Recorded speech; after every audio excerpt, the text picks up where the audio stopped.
La proposta di taglio di 16 miliardi di fondi PNRR che il governo porterà a Bruxelles avrà forti ripercussioni anche nel territorio veneziano. L'allarme è lanciato dal Partito Democratico per bocca del capogruppo in Consiglio Comunale Giuseppe Saccà.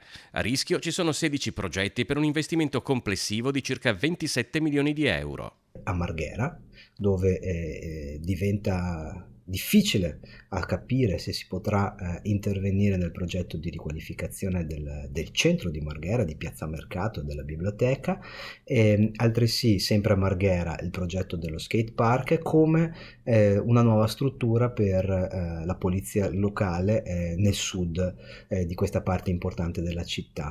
I tagli potrebbero colpire anche interventi per il sistema dei forti, Forte Marghera e Forte Manin, oppure la riqualificazione dell'ex scuola di Trivignano in polo sociosanitario o il cavalcavia che raccorda Mestre con Marghera.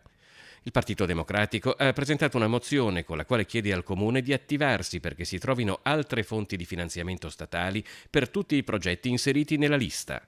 E ci aspettiamo che la Giunta abbia la stessa solerzia dimostrata nel chiedere il rifinanziamento del Bosco dello Sport, del cosiddetto dello Bosco dello Sport, e ricordiamoci questo sì bocciato dall'Unione Europea. Ecco, ci aspettiamo che la stessa solerzia ci sia per questi serie di interventi diffusi nella città che sono molto importanti per progetti di riqualificazione diffusa.